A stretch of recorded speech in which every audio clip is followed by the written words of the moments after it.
नमस्कार, मैं हूं जितेंद्र भार्गव। आप देख रहे हैं अमर उजाला। शनिवार को 17 वर्षीय छात्रा का गन्ने के खेत में शव मिला था। सूचना मिलते ही परिजनों में कोहराम मच गया।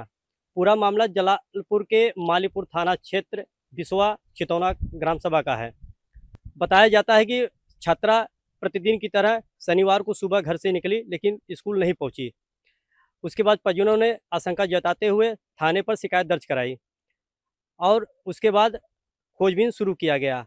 तो गांव से लगभग 250 मीटर दूर गन्ने के खेत में छात्रा का शव मिला। घटना की जानकारी होने के बाद राजनीतिक दल का आना जाना शुरू हो गया। वहीं पर त्रिभुवन दत्त ने आईजी से बात कर पीड़ित परिवार को न्याय दिलाने की बात कही। इस मामले में छानबीन करने के लिए 3 टीमें गठित की गई हैं। सर्विलांस एसओजी टीम के साथ 4 थाने की पुलिस पूरे गांव को छावनी में तब्दील कर दी है। अब देखना है कि आरोपी कितने दूर हैं। अब तक 26 लोगों को इस मामले में उठाया गया है।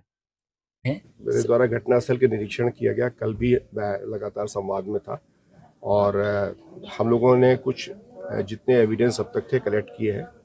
हमें कुछ इंपॉर्टेंट क्लूज मिले हैं जिस पे हम काम कर रहे हैं, जीरो इन कर रहे हैं और हम इसके लिए प्रतिबद्ध हैं कि इसमें जो भी दोषी है उसको छोड़ेंगे नहीं, कठोरतम कार्रवाई की जाएगी ताकि उसका एक मिसाल भी बने। और जो भी दोषी होगा, हमने अभी परिवार वालों से बात की है, पर उसको सटीक और सख्त जो सही साक्ष्य हैं उसके आधार पर, वैज्ञानिक साक्ष्यों के आधार पर हम कार्रवाई करेंगे। और हमने कुछ इंपॉर्टेंट साक्ष्य कलेक्ट भी कर लिए हैं और हम लोग उसे और आगे जल्दी से इसको लॉजिकल एंड तक ले जाने की दिशा में बढ़ा। देखिए, कल जो घटना हुई है, एक दलित समाज की बेटी के साथ जो जघन्य कृत्य हुआ है और उसकी हत्या हुई है, निश्चित तौर से बहुत ही दुखद और बहुत ही निंदनीय घटना है। निश्चित तौर से परिजनों से मिल करके हम लोगों ने ढाढ़स बंधाने का काम किया है और मौके पर उपस्थित अधिकारियों से इस संबंध में वार्ता हुई है कि जो भी इसमें दोषी लोग हैं, इस घटना में शामिल लोग हैं, ऐसे लोगों के खिलाफ चिन्हित करके गहनता से जांच पड़ताल करके जो दोषी हैं उनको कठोरतम से कठोरतम सजा देने का काम किया जाए। और निश्चित तौर से आज ऐसे समय में जब पूरे देश में नारी सशक्तिकरण और महिला सशक्तिकरण पखवाड़ा मनाने का काम किया जा रहा है और इस समय नवरात्रि का समय है, माता दुर्गा जी की पूजा चल रही है, ऐसे समय में इस बेटी के साथ जो कृत्य हुआ, जो घटना हुई, निश्चित तौर से बहुत ही दुखदायी है, आत्मा को झकझोरने वाली घटना है। इसकी जितनी निंदा की जाए वो कम है। और हमने जिलाधिकारी से इस संबंध में भी वार्ता की है कि दुखी परिजनों को जितनी भी आर्थिक सहायता हो सकती है उस सहायता को भी देने का काम किया। जब कल शाम को हमको जानकारी मिली तो हमारी बहुजन समाज पार्टी की टीम, हम लोग 8 बजे इनके परिवार से मिलने पहुंचे हैं इनके आवास पर। तो वहां पे जो जानकारी मिली कि बच्ची 7 साढ़े 7 बजे स्कूल डेली जाती थी, तो स्कूल जाने के लिए ही निकली थी। उसके बाद ये लोग 2 बजे जब स्कूल क्लोज होता है उसके बाद पता किए तो लड़की वहां गई नहीं थी, जो वहां के लोगों ने बताया। और उसके बाद यहाँ पे ये कांड हो गया और जिस तरीके से हम लोगों को बताया गया और क्योंकि हमको भी एहसास हुआ क्योंकि उसकी बच्ची की जूता कहीं था, साइकिल कहीं था, उसको खींच के एक के जो खेत है उसमें ले गए। वहाँ पे दुराचार हुआ, क्या हुआ वो तो पोस्टमार्टम रिपोर्ट में आएगा, पर दुराचार हुआ। और वहाँ पे जो उखुड़ का पेड़ है टूटा हुआ मिला, यानी बच्ची बहुत संघर्ष की, जो दिख रहा था कि इतना संघर्ष करने के बाद वो उखुड़ का पेड़ टूटा है। और मुझे लग रहा गला दबा के कैसे हत्या हुई, अब वो पोस्टमार्टम रिपोर्ट में पता चल जाएगा। सरकार पे विश्वास है कि नहीं, आप लोग पहले बताइए, है ना? सुनिए मेरी बात सुनिए। यदि योगी सरकार पे विश्वास है, जो काउंटर होना वो होगा। काउंटर के साथ जानते क्या होगा, नस्ता नबूत हो जाएंगे। ये घटना कोई छोटी घटना, एक मिनट देखिए, सरकार आपके साथ पूरी है। सरकार द्वारा हम लोग को भेजा गया है। डीएम एसपी साहब यहाँ क्यों बैठे हैं? इसलिए नहीं बैठे हैं कि आपको यहाँ करने के लिए बैठे हैं, इसलिए बैठे हैं यहाँ पर आप लोग को न्याय मिल सके। और न्याय कब मिलेगा? मेरी बात, न्याय कब मिलेगा? अगर इस तरीके से हल्ला करेंगे तो न्याय मिलेगा क्या? नहीं। हम जब कह रहे हैं भारतीय जनता पार्टी की सरकार, योगी जी की सरकार आपके पक्ष में काम कर रही है और आपके लिए लगी है, कहीं पर भी आपको प्रॉब्लम नहीं आनी है। आपके साथ न्याय होगा और आज ही शाम तक, रात तक हो जाएगा। आप क्यों परेशान हैं? लेकिन आप समय तो लीजिए, मान लीजिए जल्दबाजी। बहुत ही कड़े शब्दों में निंदा करते हैं और जितनी निंदा की जाए उससे ये बहुत ही कम है।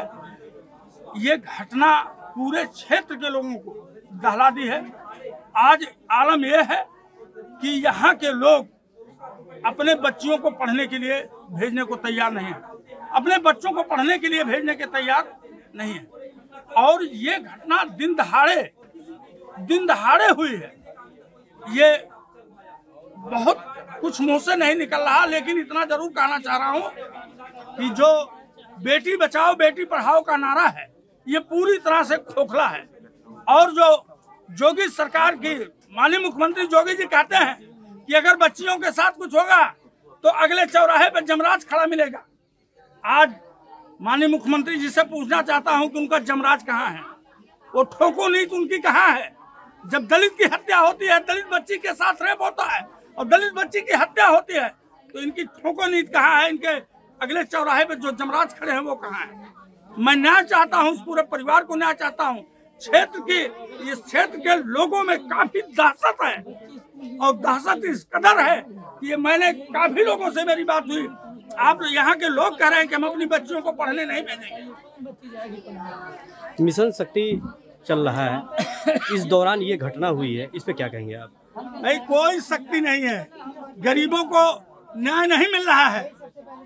अरे ये शक्ति तो हमें इसी पे दिखाए, सरकार इसी पे दिखाए, पुलिस प्रशासन इसी पे दिखाए, शासन प्रशासन इसी पे दिखाए, तो हम माने कि इनकी मिशन शक्ति चल रही है। कोई मिशन शक्ति नहीं है। गरीबों के साथ अन्याय, अत्याचार, लूट, हत्या, डकैती आए दिन हो रही है।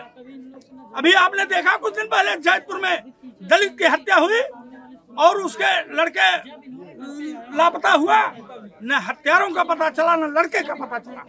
आए दिन ये रोज घटनाएं हो रही हैं। आप पेपर में देख रहे हैं, मीडिया में देखते हैं, पूरे प्रदेश में जंगल राज कायम है।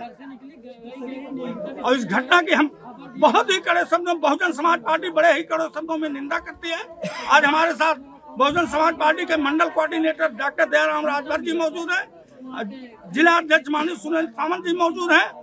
हम लोग बहुजन समाज पार्टी के लोग ये परिवार को जब तक न्याय नहीं मिल जाता है तब तक ये लड़ाई हम लड़ते रहेंगे। इसके लिए हमें कुछ भी करना पड़ेगा, हम सब कुछ करने के लिए तैयार हैं। और प्रशासन से मांग है तत्काल इस परिवार को आर्थिक सहायता दिलाई जाए और कम से कम 50 लाख रुपए की आर्थिक सहायता इस परिवार को मिलनी चाहिए और अपराधियों को चौराहे पर ठोको नीति के तहत ठोक देना चाहिए। अगर आप ये वीडियो YouTube पर देख रहे हैं तो हमारे चैनल को सब्सक्राइब कर बेल आइकन दबाएं और Facebook पर देख रहे हैं तो हमारे पेज को लाइक करें।